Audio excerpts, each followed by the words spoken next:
నమస్తే ఫ్రెండ్స్, నేను మీ భాస్కర్. Welcome to Virats. మనందరికి తెలిసిందే, ఆర్థిక సంక్షోభం వల్ల ఈ రాష్ట్రం కుదేలైపోయింది, కుప్పకూలిపోయింది, ఇన్ని లక్షల కోట్లు అప్పు అని మనం మాట్లాడుకుంటున్నాం కదా. ఇలాంటి పొజిషన్లో కర్ణాటక కావచ్చు, హిమాచల్ ప్రదేశ్ కావచ్చు, ఇంకా ముందు ముందు తెలంగాణ కావచ్చు, ఇవన్నీ ఉండబోతున్నాయా. మెయిన్గా కాంగ్రెస్ ప్రభుత్వం ఎక్కడెక్కడున్నాయో అవన్నీ ఇదే పరిస్థితిలోకి ఉన్నట్టు మనకి ఇన్ఫర్మేషన్. ఒక్కసారి మీరు కూడా చూసుకోండి. ఇన్ని రోజులు కేటీఆర్ అది, కేసీఆర్ ఇది అని మనం తిట్టి దుమ్మెత్తి పోసినా రేవంత్ రెడ్డి గారు ఇప్పుడు పదవిలోకి వచ్చిన తర్వాత వాళ్ళు వెలగబెట్టినది ఏంటి? Direct question. జనాలకి మనము ఎన్నుకున్నాం ఏదో పీకి పొడిచేస్తాడని. ఎస్, మాట్లాడక తప్పదు. ఎందుకు అనంటే ఆర్టీసీ బస్సు ఫ్రీ పథకం నిన్ను ఎవడు పెట్టమన్నాడు? పెట్టావు, పోనీ ఫ్రీగా ఇచ్చావు, మహిళలకి ఫ్రీగా ఇచ్చావు, ఫర్ ఓకే ఫైన్. నువ్వు దానికి ఏదైనా కాజ్ ఉండాలి. పనిచేసే వాళ్ళకా, ఉమెన్స్కా, ఏదో ఒక రకంగా ఒక పాస్ లాగా ఇచ్చి వాళ్ళ ఐడెంటిటీ తీసుకొని చేస్తే ఏదైనా ఉంటుండే. నువ్వేమో ఉమెన్స్కి ఏమో ఫ్రీ పెడతీవి, అదే మళ్ళీ మొగాడికి, అదే ఫ్యామిలీలో ఉమెన్ ఏమో ఫ్రీగా వెళ్తుంది, ఆ మొగాడికి ఏమో డబల్ టికెట్. ఇంకేముంది? ఆ ఫ్యామిలీని ఏం ఉద్ధరించినావు నువ్వు? పిల్లల దగ్గర తీసుకొని మొగుడు దగ్గర తీసుకుంటున్నావు కదా డబల్ టికెట్. కరెక్ట్గా ఇంకొన్ని రోజులు అయిన తర్వాత ఈ సంవత్సరం నెక్స్ట్ వచ్చే గవర్నమెంట్ ఏం చేస్తుంది? తెలంగాణ ఆర్టీసీ మొత్తము దివాలా తీసేసింది, అందుకే దీన్ని ప్రైవేటైజేషన్ చేస్తున్నాం అని చెప్పేసి ప్రైవేటైజేషన్ చేసేస్తారు. మనకు ఆర్టీసీ బతుకులు కూడా ఉండే. ఇంకా ఇంత దరిద్రమైన గవర్నమెంట్లు మనకి ఎంత ఓచుకుందామన్నా జనాలని పీల్చి పిప్పి చేస్తున్నారు. ఇది పక్కన పెడితే ఇంత ముందుకు టకా టకా టకా అని కొట్టి చలాన్స్ తోటి వేలు మన దోసుకొని తిన్నారు. అది చూసామా? అది పోక ముందుకే ఇప్పుడు రేవంత్ రెడ్డి గవర్నమెంట్ వచ్చి అసలు ఎట్లా మాట్లాడుతున్నాడో నాకు అర్థం కావట్లేదు. అసలు కొంచెం అన్న సెన్స్ ఉందా సీఎం గారికి? సాటి ఒక మిడిల్ క్లాస్ ఫెలో ఒక బండో కారో తీసుకొని ట్యాక్సీ నడుపుకోవడమో లేకపోతే నార్మల్గా పోతూ ఉంటాడు. మన రోడ్లు చక్కగా ఉన్నాయా? డివైడర్స్ అక్కర్లేవు. అసలు రోడ్లే చక్కలేవు, డివైడర్స్ అక్కలేవు, ట్రాఫిక్ సిగ్నల్ చక్కలేవు. కొన్ని ప్లేస్లు అయితే ఏది రైటో ఏది రాంగో కూడా అర్థం కాదు, జామ్ అయిపోతుంటుంది. అలాంటి క్రమంలో వీళ్ళు ఏం చేస్తారు? ఆగిన బండ్లను కూడా హెల్మెట్ పెట్టుకొని వస్తాడు. ఇది జరిగింది, హెల్మెట్ పెట్టుకొని వస్తాడు. సడన్గా ట్రాఫిక్ జామ్ అయింది అని చెప్పేసి హెల్మెట్ తీసి పక్క పెడతాడు. ఆ లోపల ఫోటో కొట్టేస్తారు. అతి దారుణమైన డెసిషన్ ఏదన్నా ఉందంటే, ఎంత దారుణం అంటే మిడిల్ క్లాస్ వాళ్ళని చంపేస్తున్నారు, రక్తం పీల్చేస్తున్నారు. అసలు ఈ పాపం ఎవరికి అంటుతుందో, ఎవరు నాశనం అవుతుందో తెలియదు, కానీ మిడిల్ క్లాస్ వాడు మాత్రం చచ్చిపోతున్నాడు. వాళ్ళ బతుకులు చూస్తుంటే కొంతమంది రోడ్ల మీద మనం చూస్తుండొచ్చు, ర్యాపిడో కావచ్చు, ఓలాలు కావచ్చు, పోలీసులు వచ్చి క్లిక్ చేస్తుంటే ఆడు బాధ తట్టుకోలేక బండి వేసి హెల్మెట్ తీసి రోడ్డు మీద కొట్టి ఏడవడం జరుగుతుంది. నేను సంపాదించేదే రాత్రి ఇంకా పగలంకా 1000 రూపాయలు సంపాదిస్తా, ఆ 1000 రూపాయల్లో మీరే 800 చలాన్ తీసుకుంటే 200 పెట్రోల్ పోతే నేను అప్పులు చేసి కట్టాలా ఈఎంఐ అంటున్నాడు. ప్రతి చిన్నదానికి మీరు ఎందుకు కొడుతున్నారు? ఇది పొజిషన్. ఇలాంటి క్రమంలో రేవంత్ రెడ్డి ఏమంటాడు? చలానాన్ని ఏవైతే బండి ఉన్నదో డైరెక్ట్ బ్యాంక్కి లింక్ చేయనంట. ఎవరి మీదైనా చలానా వేస్తే ఒక్క పైసా తగ్గించకండి. వాళ్ళ బ్యాంక్ అకౌంట్స్ తోని డైరెక్ట్ గా డిపార్ట్మెంట్ కి సింక్రనైజ్ చేయండి. ఎప్పుడు చలానా పడితే ఆటోమేటిక్ గా వాళ్ళ అకౌంట్లోకి వెళ్ళి డిడక్ట్ అయ్యి పోయే విధంగా ఆటోమేటిక్ గా ఆ యజమాని అకౌంట్ లో నుంచి నగదులు బదిలీ అయ్యే విధంగా టెక్నాలజీని వాడుకోండి. బ్యాంకులను కూడా సమన్వయం చేసుకోండి. ఏం ఐడియా సార్! అబ్బా, మీకు సెల్యూట్ కొట్టాలి. అసలు ఇంకా నాశనం పట్టించి ఇంకా దరిద్రం పట్టించండి. రేవంత్ రెడ్డి గారు సూపర్ అండి. మీరు ఏదో గొప్ప డెసిషన్ తీసుకున్నట్టు మాట్లాడుతున్నాడు సార్. ఇంతకుముందు కూడా ఆర్టీసీలో గొప్పగా ఏం మాట్లాడాడు?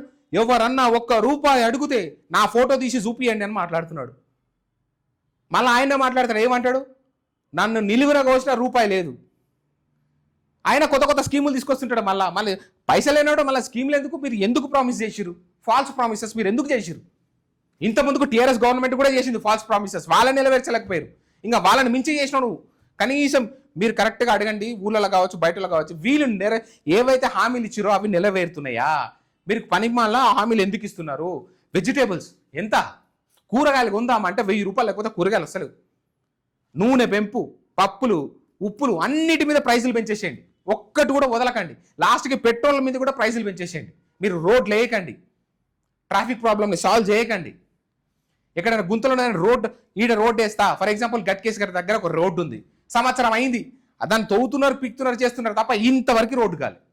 జనాల ప్రాణాలని పీల్చి పిప్పి చేస్తున్నారు. సామాన్యుడు బతకాలంటే కష్టం.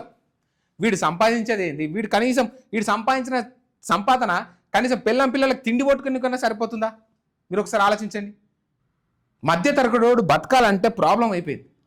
ఒక స్కూల్ ఫీజు కావచ్చు, అసలు మొత్తం అని కరెంటు బిల్లు, ఎలక్ట్రీషియన్. అసలు ఈయన ఫ్రీ ఎలక్ట్రీషియన్ ఇచ్చిండు, ఎప్పుడు కరెంటు పోతుందో అర్థమవుతలేదు, ఎప్పుడు కరెంట్ వస్తుందో అర్థమవుతుంది. ఇంకొన్ని రోజులు అయితే ఫ్రీ ఎలక్ట్రిసిటీ తీసేస్తాడు. నాకు తెలిసి మహిళలకు ఇస్తున్న ఉచితం ఏదైతే ఉందో అది కూడా తీయక తప్పదు. ఎందుకు భారం? ఎందుకు లక్షల కోట్ల అప్పు? ఎందుకు మా మీద భారం ఎందుకు వేస్తున్నారు? మేము మిమ్మల్ని ఓట్లేసి గెలిపించుకోవడమే మేము చేసిన తప్ప. ఈడు పోతే ఇంకోడు, ఇంకోటి పోతే ఇంకోటి, ఇంకోటి పోతే ఇంకోడు. ఎవడొచ్చినా మన బతుకులు ఇంతే, మన బతుకులు మారాయి. ఎందుకు ఇంత ఫ్రస్ట్రేషన్ అంటే ఉత్తు పుణ్యానికి కొడుతుంటారు క్లికింగ్. అరే నీ అమ్మ సంపాదన మొత్తం మీకపోతే ఏంటిగా? బ్యాంక్ నుంచి డైరెక్ట్ ఒక్కసారి ఇట్లా కొట్టినంటే 1000 రూపాయలు ఎందుకు పోతే అర్థం కాదు. టోల్ గేట్ దగ్గర జరిగినంత స్కామ్ ఇంకెక్కడ జరగదు. మాన్యువల్గా ఉన్నప్పుడు 100 రూపాయలు 50 రూపాయలు కడుతుండే. ఇప్పుడు ఆ టోల్ గేట్ పోయినామంటే ఏం మాట్లాడాడు, ఫాస్ట్ ట్యాగ్ ఉందా లేకపోతే పక్క జరు పట్టా అది ఎంత కట్ అవుతుందో తెలియదు, ఏందో కట్ అవుతుందో తెలియదు. అట్లా రోడ్లు చూస్తే చక్కగా ఉండేవి, మళ్ళీ డివైడర్లు చక్కగా ఉండేవి, ఏముండయి, ఎవడు ఎట్లా చచ్చిపోతారో కూడా తెలియదు. ఇంకా దరిద్రం ఏంటంటే ఫాస్ట్ ట్యాగ్ లేకుంటే డబల్. వీళ్ళ ట్యాక్సులు ఏందో, వీళ్ళ బాధుడేందో ఆ దేవుడికే తెలియాలి. ఇప్పుడు దీనితో డైరెక్ట్ లింక్ అంటే ఇంకా చంపేయండి, ఇంకా ఎందుకు బతుకుడు? సామాన్యుడు బతికే వేస్ట్. మాకు సిగ్గులేదు మీకు ఓట్లేసి గెలిపించుకున్నందుకు. ఎందుకంటే ఒక్కసారి ఆన్లైన్ అయిపోయిన తర్వాత ఎవడు పోయి ఎవరిని అడగాలి? రూళ్ళు పెట్టడం వరకే తెలుసు, కానీ దాని తర్వాత అది కరెక్టా కాదని తీసేద్దామని ఎవడు అడగడు, ప్రశ్నించాడు. ఎవడు ఇంట్లో కూర్చొని వాడు ఏడుస్తుంటాడు, ఏంది కర్మ, ఏంది బాధ అని. మళ్ళీ ఎలక్షన్స్ వచ్చినప్పుడు మా నాయకుడు గొప్ప, మా నాయకుడు గొప్ప అని చెప్పి ఇక పెద్ద పెద్ద పనికి మళ్ళీ పాటలు వేసుకొని ఇక వాడంతటో లేనట్టు తాగేసి మనకు పోయి ఓటేసి వస్తారు.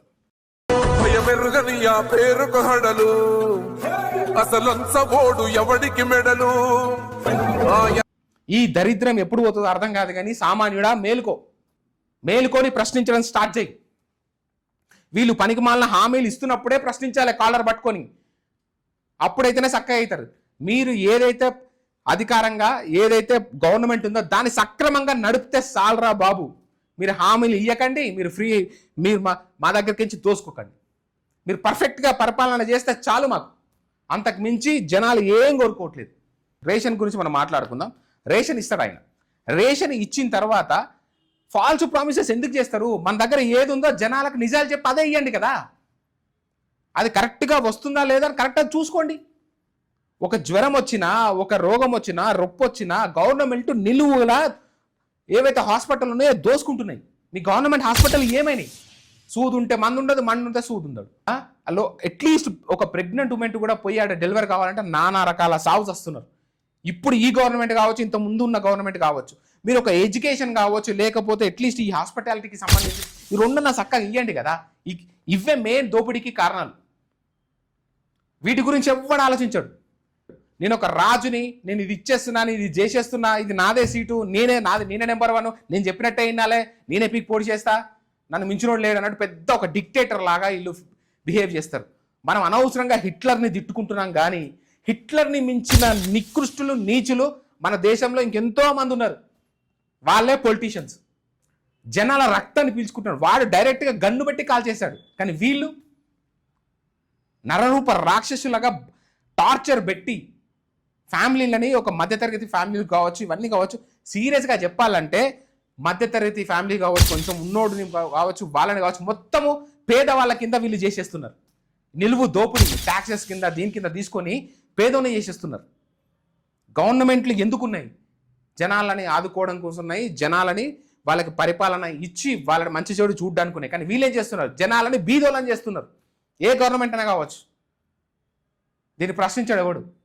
వాడు వస్తుంటాడు, మనకు తెలియకుండా మన దగ్గరికి నుంచి మొత్తం దోసుకొని వెళ్ళిపోతుంటాడు. మళ్ళీ నేనే రక్షిస్తాం మిమ్మల్ని అని చెప్తాం. పోలీస్ స్టేషన్లు, ఈ వ్యవస్థలు ఇవన్నీ మనల్ని రక్షించుకోవడం కోసమే. కానీ ఇది అబద్ధం. ఇవి కేవలం పొలిటీషియన్స్ కోసం, వాళ్ళ లీడర్ల కోసం, వాళ్ళ సెక్యూరిటీ కోసం, వీటి కోసమే ఉన్నాయా అని ఒక సామాన్యుడికి డౌట్ కాదు కదా, కన్ఫర్మ్ అయిపోయాడు. ఎవరిని అడగాల? ఎక్కడికి వెళ్ళి అడగాల? మున్సిపాలిటీస్ కరెక్ట్గా లేవు. సీరియస్గా చెప్పాలంటే ఒక చెత్త వేయాలంటే కూడా చెత్తోనికి కనీసం 150 రూపాయలు, 200 రూపాయలు ఇవ్వాలి. ఏంది దుస్థితి? మున్సిపల్ వాళ్ళు పైసలు కడతలేరా? వాళ్ళకి మున్సిపాలిటీకి మనం ట్యాక్సీలు కడతలేమా? మళ్ళీ ఎందుకు ఈ పైసలు? ఎక్కడ చూసినా దోపిడీ. ఒక దాని గురించి మాట్లాడదామని అనుకుంటే 1,00,000 ప్రాబ్లమ్స్ ఉన్నాయి. ఒక్క ప్రాబ్లం కూడా సాల్వ్ కాదు. మళ్ళీ దీనికి తోడు మళ్ళీ ఇంకా కొత్త చేస్తుంటాయి. ఈ ప్రభుత్వాలేమో మా ఘనత మాది, ఇది చేసిన ఘనత మాది, ఇది పీకేసిన ఘనత మాది అని చెప్పుకుంటుంటారు. మొత్తానికి మాత్రం సామాన్యుడు మాత్రం పేదోడు అవుతున్నాడు. ఫైనల్గా రోడ్డు మీద పడేస్తున్నారు ఈ గవర్నమెంట్ మహానుభావులు, ఈ నాయకులు, ఈ పొలిటీషియన్స్. సో ఇప్పటికైనా మేల్కొని ఫ్రెండ్స్. నేను ఈ భాస్కర్ని. మళ్ళీ కలుద్దాం నెక్స్ట్ ఎపిసోడ్లో. Until then signing of.